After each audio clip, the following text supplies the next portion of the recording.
Traffic stopped for a bit in downtown Cedar Rapids today as hundreds of students marched from the Federal Courthouse to the Linn County Courthouse. And marching right alongside them was the Chief of Police, his officers, and other city leaders. CBS News reporter Joy Howe walked with them today and is here now with their story. Well, Tiffany, we've seen a lot of marches across the country recently, but today's was a bit different.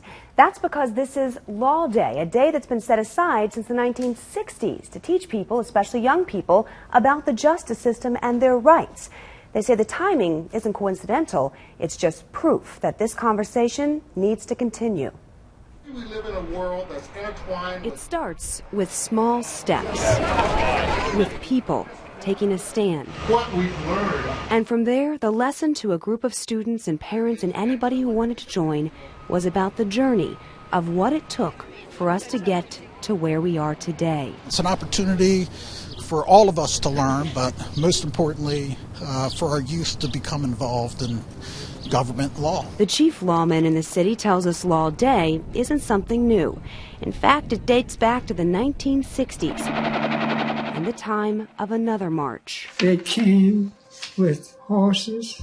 They came with nightsticks. I'm proudly to walk the bridge and I have troopers at the end of the bridge to stop us. The students watched images of that day in Selma and heard speakers tell their own stories about lessons in history. If you're frustrated about a law or frustrated about a circumstance in your community, how can you channel that anger and frustration in a positive way so that you bring about a change? They told us they know today's march looks very different than other recent ones.